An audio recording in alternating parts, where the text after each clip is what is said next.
We were made for God. St. Augustine said, "You made me for yourself, and my heart is restless until it rests in you." We were created by God with the capacity to enjoy and be filled by Him.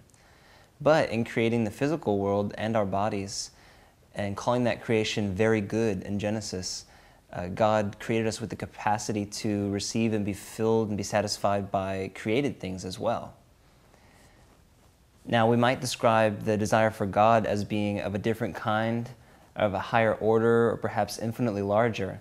But however we describe it, we find yet in ourselves this desire for God unfulfilled and unsated. Now, it would be right and according to God's design if an enjoyment of physical things led us to an awareness of their source.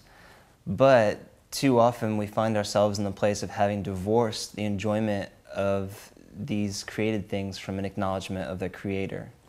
This leads to many abuses and excesses as we try and fill a hole in our heart that these things were never designed to fill.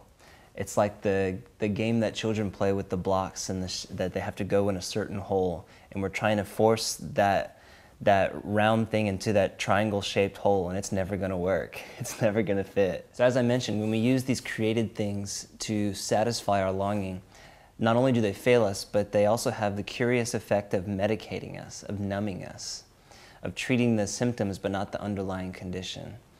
And so it's therefore critically important that we have times of silence, solitude, and reflection in our lives, because it is in that place where we fast from media, sound, news, even relationships for a season, that we become aware, that we can become aware of the pain of longing that was always in our hearts, but was probably very well hidden. So we must, as Thomas Merton writes, learn to be alone. He says that we must begin with physical solitude, but that we'll discover that the truest solitude is not something outside you, not an absence of men or sound around you. It is an abyss opening up at the center of your own soul. And this abyss of interior solitude is a hunger that will never be filled by any created thing. It's only once we're aware of our weakness, once we have taken a pause from enjoying lesser things, that God can give us what we've always really wanted, Himself.